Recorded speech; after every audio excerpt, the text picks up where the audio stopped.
Robin Fountain is the professor of conducting at Vanderbilt University's Blair School of Music. He's worked with orchestras around the world, including the Singapore Symphony, the Louisiana Philharmonic, l'Orchestre Philharmonique Sainte Trinité, the Traverse City Symphony, and the Southwest Michigan Symphony, where he transformed the orchestra's performance level, repertoire, and scope, creating a summer series, a chorus, and Music Makers, a teaching program for underserved students. Robin was educated at Oxford, the Royal College of Music in London, Carnegie Mellon University, was an Aspen Conducting Fellow, and also trained with members of the Berlin Philharmonic at the Conductors Lab in Aix-en-Provence, where he translated their world-class style of music making to develop his 6 principles for a more rewarding life in music in his recent book, The Ensemble Musician, co-written with Thomas Verrier. Robin Fountain, I'm very excited to be speaking with you today. I'd like to start by asking about how your upbringing informed being a conductor and inspired you to develop these amazing principles in your book as they relate to playing in an ensemble, but also to life. Well, to be honest, my background did not really prepare me for this. I was trained in a very traditional kind of way, in which the conductor really was the central focus of all things, and also the central agent for improvement in the group. When we started, myself and Tom Verrier started interacting with the Berlin Philharmonic members, which we did not only in Aix-en-Provence, but over a considerable period. We would go and observe them playing and chat to them. And sometimes the members would come to Vanderbilt to coach our students, and we would hang out with them then. And we had a lot of interaction over a long period of time. And it really transformed the whole way I thought about ensemble playing. And what became obvious to me was that the conductors have to be terribly careful not to short circuit the internal musical cohesion of a group, and that really your role is not to substitute for that, but rather to aid and abet it. And that sort of turnaround was what inspired the book. It was a sort of aha moment, and I just wanted to share it with as many people as I could, because I had admired the way the Berlin Philharmonic played ever since I was a kid. I mean, you remember probably the time when von Karajan was sort of musical god, and then the Berlin Philharmonic were this impossible dream, and I always wondered how it was done. It was just great to have the possibility to essentially to find out, and over a very, very long time, with endless questions and answers and wrong turns and misunderstandings, to gradually assemble something that seems that really are the key things that make the difference. So I think this book is really instrumental for conductors, but more importantly, musicians who are playing together in any form, classical music or outside of classical music. And I want to kind of get into some of the principles, because I'd really like to highlight, a lot of these specific principles so people can check out the book and get more in depth. But one of the things that really struck me, and I think will strike a lot of people, is you always hear about, and you hear this from conductors, and when you're learning how to play an instrument and wanting to play in an ensemble, watch the ictus, and that would be the conductor's beat. Like, watch the conductor, like play, like, and you hear a conductor say, watch my beat. And one of your first, kind of reminders is, why doesn't playing on a conductor's beat work? Can you talk a little bit about that? Yeah, it actually gave a very practical example of a person playing celesta in the four last songs of Richard Strauss, and the conductor gives the ictus, and the celesta plays exactly with the ictus of the beat, but because that instrument, its response time is absolutely immediate, and it isn't. It was not on in that anecdote occasion, and cannot be really with the instruments that take just a little bit longer to sound, and so there are it so the whole ensemble is reacting to what the conductor is doing, but that does not mean necessarily that they play exactly with the ictus. They play with each other together, reacting to what the conductor is giving them. Our principle is don't always follow conductors, but always pay attention to them, meaning that it's the group's ensemble that you're trying to match, that you're trying to meet, and in order for that to occur, there's going to be different response times of different instruments. There'll be geography. It takes a great deal of time for sound to go from the back of of an orchestra to right to the front of the orchestra, and all of a whole variety of different factors can determine when exactly in relation to that beat you personally should play.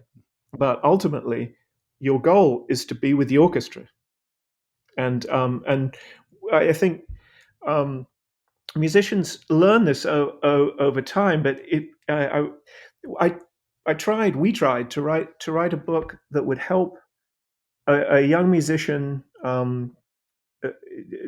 acquire this knowledge quickly, and be from the first moment they sit down in an ensemble, understand exactly what the deal is, and how subtle it is, and how fascinating it is, and how unmechanical it is.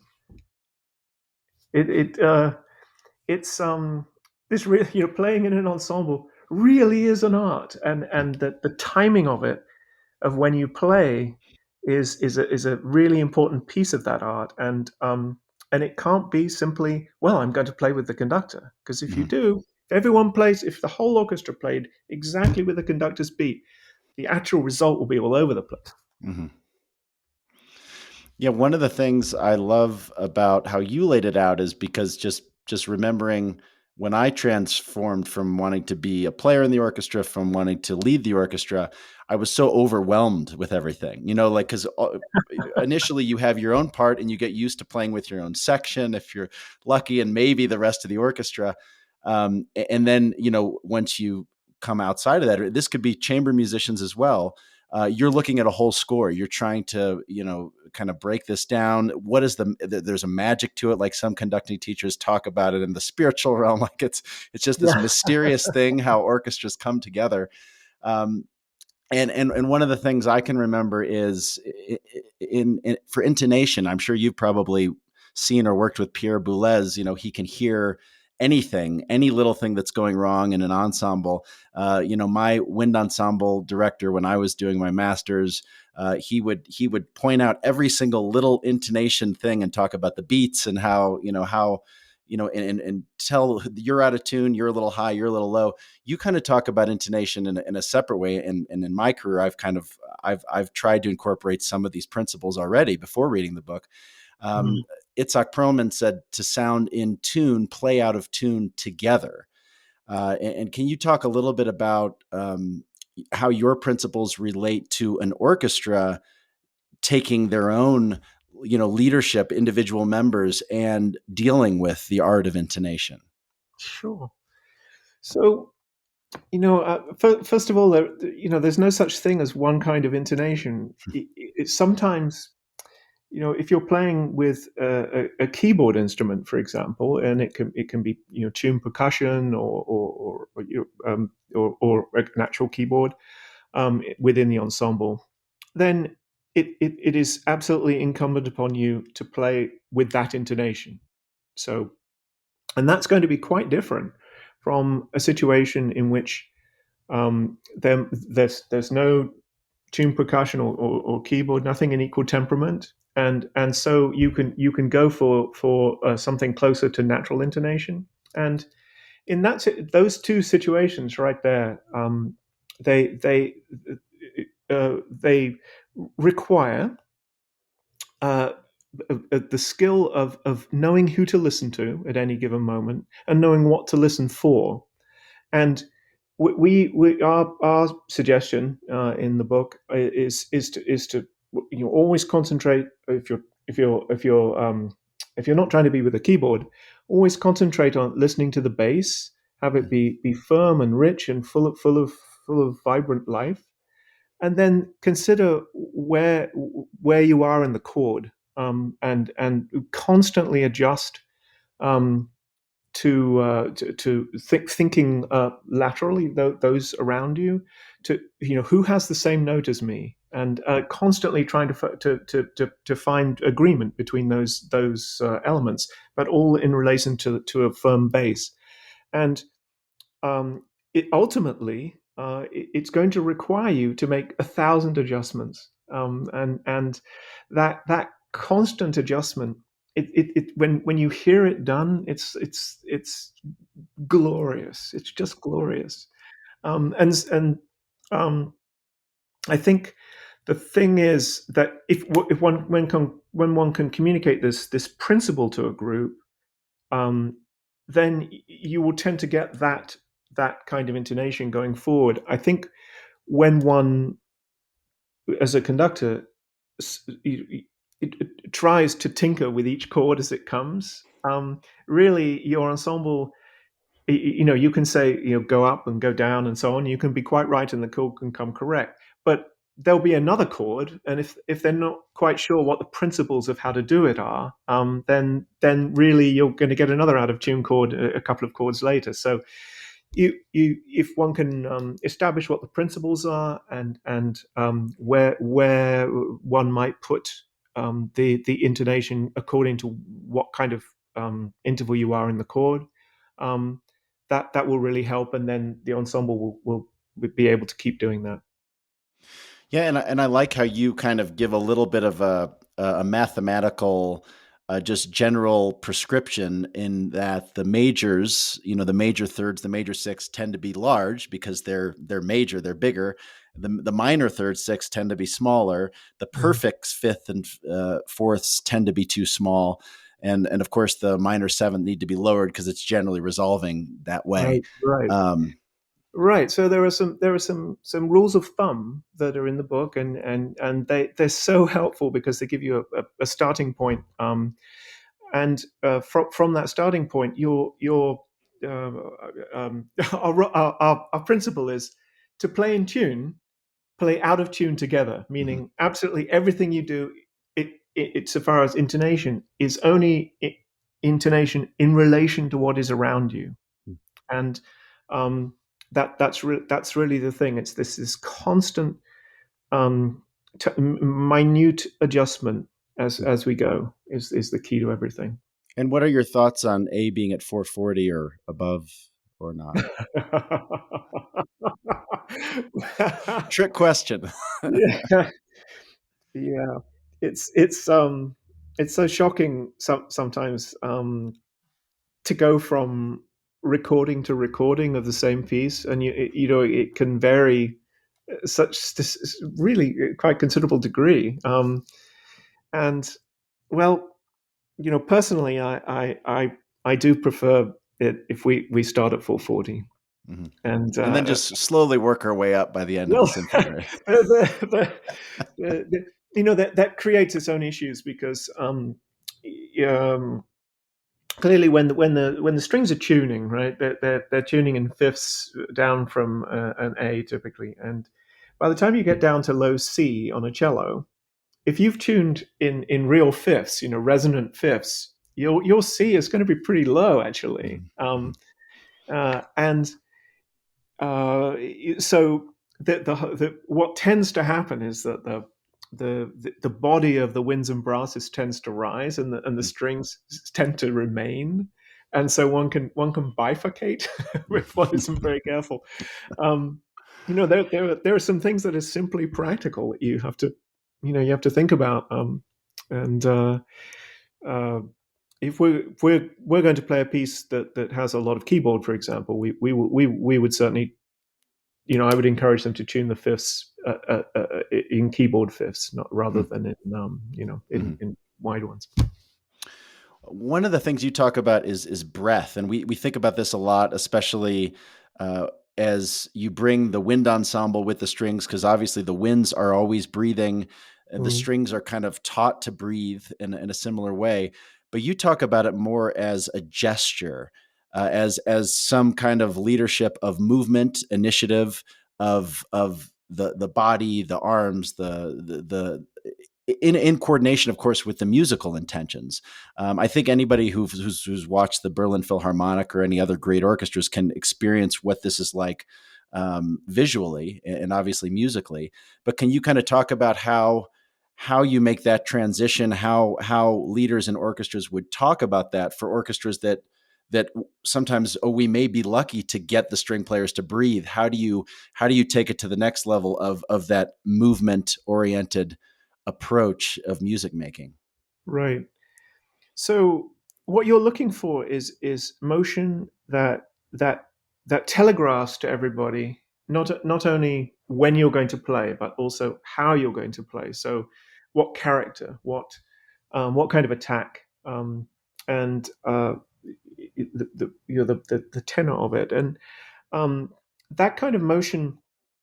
What you're trying to get is something very natural, actually, and I think um, it's largely a question of uh, encouraging musicians to do actually what would come completely naturally to them, but often has been discouraged, or perhaps is discouraged by the very situation because they're with a lot of their peers and they don't want to stick out or uh, make a big show of playing. But when you play sort of without motion, it's I think incredibly unnatural looking and and actually rather unhelpful to those around you because they can't tell what you're about to do. So it's really a question of sort of getting over self consciousness and finding your way back into the natural way that you would move. And I think for conductors, very very very useful is just to think about, how would a singer breathe to do this, and that usually will get you, much closer to what you're trying to get. It's essentially, removing the self consciousness is really the thing. And also, as that relates to a conductor, because our whole uh, job in many ways is movement. Mm. Um, I kind of find that the more an orchestra moves, the less a conductor has to do. And then I think this idea of a conductor, sweating and participating in some kind of aerobic activity on the podium correlates with an orchestra maybe not moving as much. This gets to the key of what I was saying right at the beginning. I think conductors, certainly in the way I was sort of brought up as a conductor, from my very very early years. I had wonderful teachers, by the way. Norman Del Mar and Christopher Adey were wonderful at the Royal College of Music. Um, and but the whole zeitgeist of sort of, conducting when I was growing up was a much more authoritarian model, Mhm.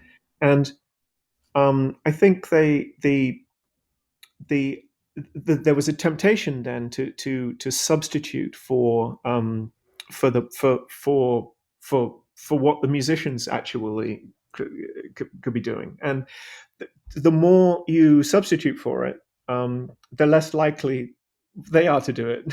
So I think, yeah, I think one has to enter into it. That's a different thing to substituting for it, and I quite agree. The more flailing you do, probably the less the less natural motion you're going to get from your ensemble. And I think the really greatest conductors, they don't flail too much. You know that they're very, very concentrated. Yeah, yeah. Do you have any thoughts about? Well, I'm sure you do. That's why we're talking about generational maybe divides. I think maybe when younger conductors might be starting with a new orchestra that might be used to that more authoritarian model, might maybe musicians who expect to see, they've seen a clear ictus their whole life and that's all they want. They're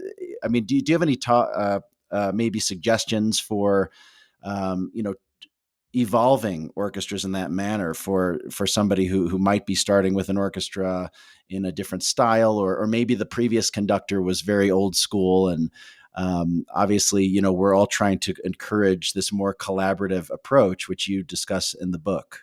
Yeah, yeah. I mean, that's a great point, and I think what you bring as the conductor will inform how the rehearsal is first of all, and then I think one has to make a conscious decision, to to to to try to hand as much as to hand and encourage as much as possible the participation of the group. And so the key to that again is not substituting for it. So for example, let's say you have a passage where there are various ways in which it could be articulated. I think when I was growing up, I probably would have immediately gone to an instruction about what that articulation could be. And if I do that, what I've done is substitute for a very important process, which is that within the ensemble, really, as you would in any chamber group, they can find their own consensus first. Mm-hmm. And if you just encourage them to do that, and then when they got consensus, then you can have a discussion about whether or not that consensus fits in with the overall interpretation that you're trying to address. And but that's a whole different conversation then. And the more you encourage that kind of way of thinking, and the moving that will help to get that quicker, um, the more your orchestra will take ownership, and um, or your ensemble, whatever it is. You know what? Because what you're trying to do is is to have them take ownership of their own playing or performing, and you're acting as a guide to what that result is going to be at that moment. But it's still their ensemble, and it's still they I think the worst thing that can happen is passivity. Like if they just wait for the conductor to say something, and otherwise they just do whatever they're doing.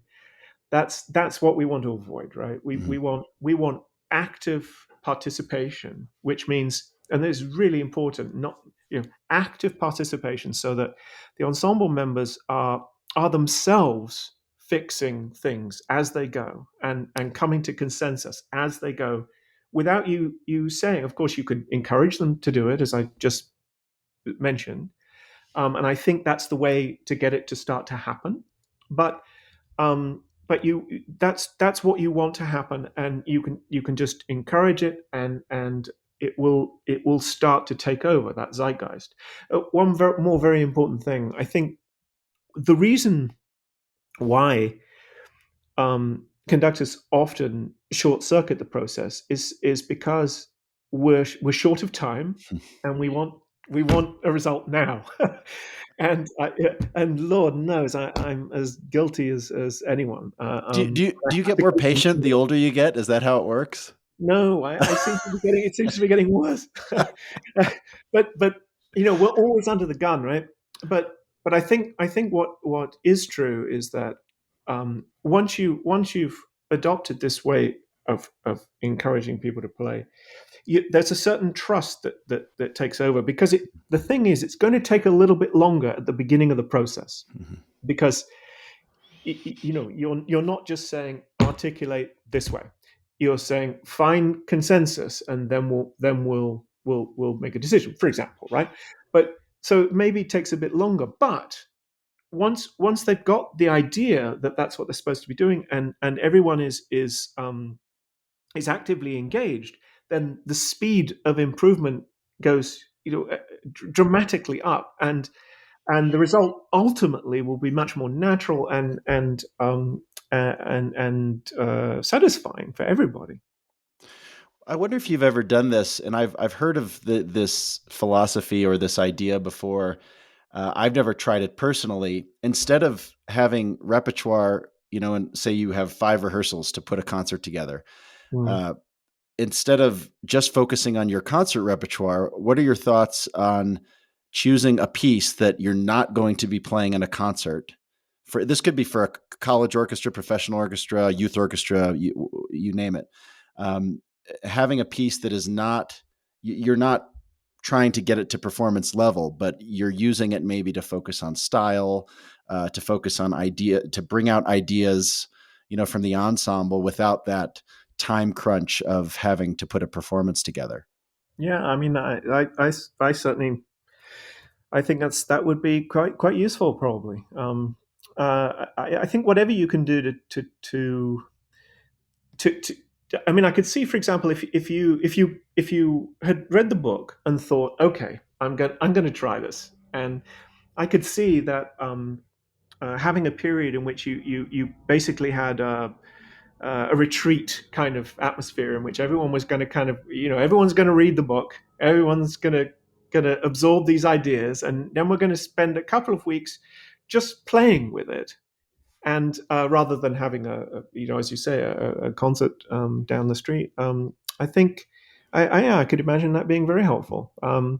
And I think what is true is that once the this way of making music, which essentially, I mean, in essence, all it is don't check your chamber music chops at the door. That's basically it, right? Come in, treat ensemble, large ensemble, as if you were playing in a quartet in every way. So by all means, communicate with one another. By all means, be listening out for intonation for one another. Um, by all means, uh, be, yeah, it's more important to be together than to be right, is one of our things. By all means, whatever you brought in the way of your idea of how the piece goes, ultimately in your quartet, you're going to find agreement, right? Which may mean you're going to have to leave some of your ideas to one side, almost certainly. And adopt perhaps some other ones that are the consensus at that moment. All these things are familiar to everybody from chamber music, but what tends to happen if one is not careful is that all that whole panoply of things gets substituted for by the presence of a conductor, Mhm. and thus short circuited. And what we're trying to do here is turn that around and have that continue, and have the conductor have a different role in that. And I could certainly see that a couple of weeks spent in a sort of retreat environment. Yeah, I could see that being very cool. One of your the quotes that you used from Herbert von Karajan was, "The art of conducting is knowing when to stop conducting and let the orchestra play." Mm. This idea that you mentioned, it's better to be together than to be right. I've always kind of professed that as why an orchestra is such an amazing model for so many other things. You kind of leave the door open to say, this is applicable in leadership, in business, in government, in nonprofit, off the stage. Can you talk a little bit about that principle, and how Right. the musical ensemble can serve as that kind of model?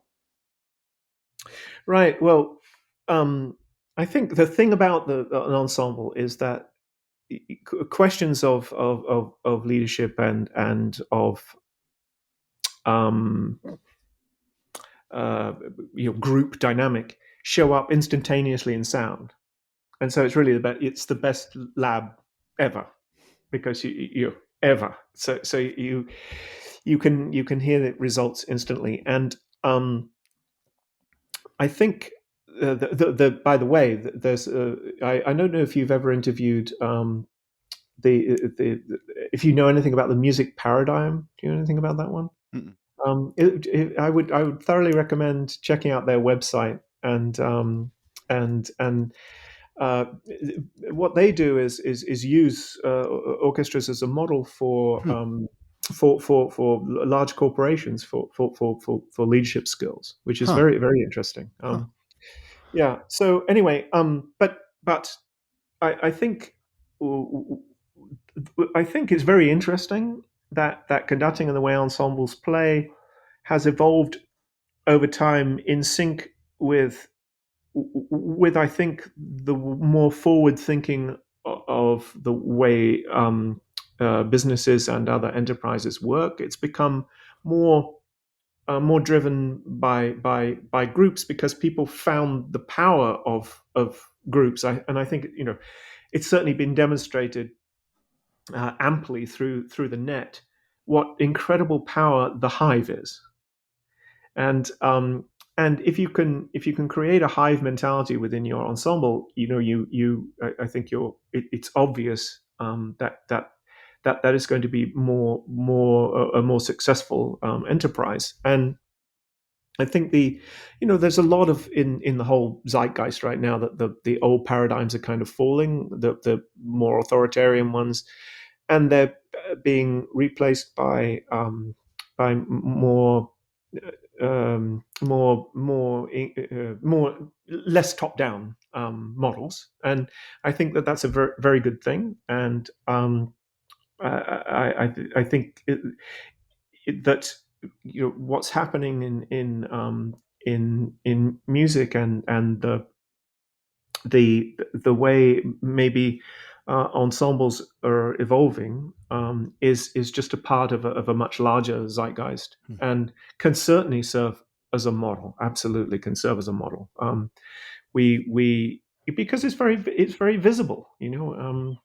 The it, just to put it very at its most blunt. I think the era of the sort of martinet conductor is way over. Um, and the the era of the conductor that draws the maximum from through guidance and force of personality to draw the most from their ensemble is here, and this is a great thing.